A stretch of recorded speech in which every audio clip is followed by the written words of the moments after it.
Hello friends, today Shashtika சமையலில் என்ன பார்க்க போகிறோம்னா ஒரு சூப்பரான காரசாரமான காடை தொக்கு ரெசிபி எப்படி பண்ணுறதுன்னு தாங்க பார்க்க போகிறோம். பாருங்கள், இது மாதிரி டேஸ்ட்டாக எப்படி பண்ணலான்னு வீடியோக்குள்ளே போய் பார்க்கலாம் வாங்க. இப்போது காடை தொக்கு பண்ணுறதுக்கு நான் ஒரு 3 காடை நல்லா மஞ்சத்தூள் போட்டு நல்லா வாஷ் பண்ணி எடுத்து வச்சுருக்கிறேன். இப்போ இது கூடவே 10 சின்ன வெங்காயத்தை பொடியாக நறுக்கி எடுத்து வச்சுருக்கேன், இடித்து வச்சுருக்கேன். இது கூடவே இஞ்சி பூண்டு பேஸ்ட் எடுத்து வச்சுருக்கேன். 2 பழுத்து தக்காளி பொடியாக நறுக்கி எடுத்து வச்சுருக்கேன். இப்போ இது கூடவே தாளிக்கிறதுக்கு கொஞ்சமாக சோம்பு, பட்டை, கிராம்பு, 4 வரமிளகாய் எடுத்து வச்சுருக்கேன். வாங்க எப்படி பண்ணலான்னு பார்க்கலாம். இப்போ கடாயை சூடு பண்ணிக்கிட்டு போதுமான அளவு எண்ணெய் விட்டுக்கலாம். இப்போ இது கூட எடுத்து வச்சுருக்கிற சோம்பு, பட்டை, கிராம்பு, வரமிளகாய் ஆட் பண்ணி கிளறிக்கலாம்.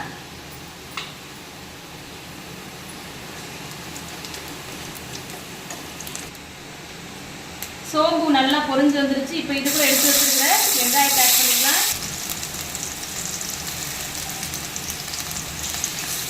வெங்காயம் நல்லா பொன்னிறம் வர வரைக்கும் நல்லா வதக்கிக்கலாம். பொன்னிறமாக மாறி வந்துருச்சு. இப்போ இடித்து வச்சுருக்கிற இஞ்சி பூண்டு பேஸ்ட்டை இது கூட ஆட் பண்ணி நல்லா கிளறிக்கலாம். இஞ்சி பூண்டோட பச்சை வாசனை போகிற அளவுக்கு நல்லா கிளறிக்கலாம். இப்போ இஞ்சி பூண்டோட பச்சை வாசனை போய் வந்துருச்சு. இப்போ இது கூட எடுத்து வச்சிருக்கிற தக்காளியை ஆட் பண்ணி நல்லா கிளறிக்கலாம்.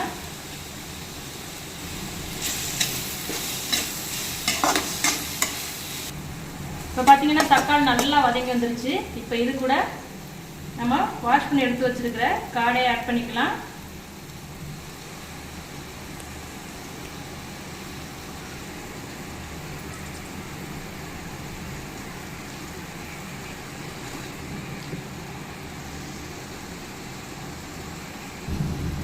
இப்போ இது கூட கொஞ்சமாக மஞ்சள் தூள் ஆட் பண்ணி நல்லா கிளறி விட்டுக்கலாம்.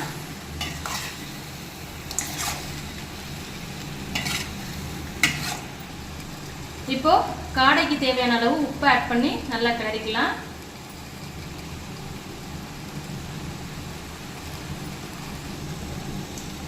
இப்போ பார்த்தீங்கன்னா காடை எண்ணெயிலே ஒரு 5 நிமிஷம் நல்லா வெந்து வரட்டும்.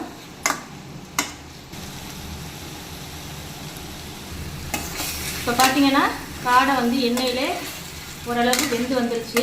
இப்போ இது கூட மசாலா பொருட்கள் சேர்த்துக்கலாம். கொஞ்சமாக சில்லி பவுடர் ஆட் பண்ணிக்கலாம். இப்போ இது கூடவே மல்லித்தூள் ஆட் பண்ணிக்கலாம். இது கூட குழம்பு மிளகாய் தூள் ஆட் பண்ணிக்கலாம்.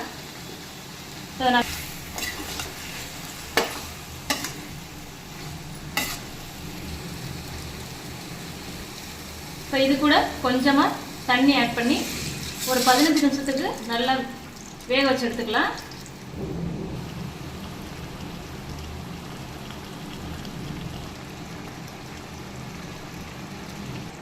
இப்போ பார்த்தீங்கன்னா 15 நிமிஷம் ஆயிடுச்சு ஃப்ரெண்ட்ஸ். பாருங்கள், காடை நல்லா வெந்து வந்துருச்சு. பாருங்கள், காடை நல்லா வெந்து எண்ணெய் பிரிஞ்சு வந்துருச்சு. இப்போ கடைசியாக கொஞ்சமாக பெப்பர் தூள் ஆட் பண்ணிக்கலாம்.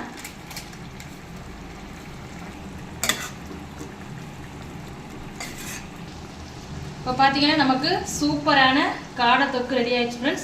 இப்போ கடைசியாக கொஞ்சமாக கொத்தமல்லி இலையை தூவி அடுப்பை ஆஃப் பண்ணிடலாம்.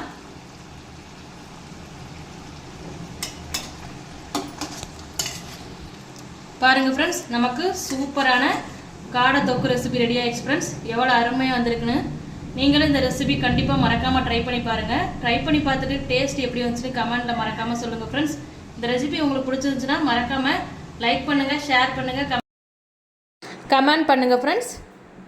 இந்த காடை தொக்கை சுட சுட சாதத்தோடு வச்சு சாப்பிடும்போது டேஸ்ட் அல்டிமேட்டாக இருக்கும் ஃப்ரெண்ட்ஸ். நீங்களும் ட்ரை பண்ணி பாருங்கள்.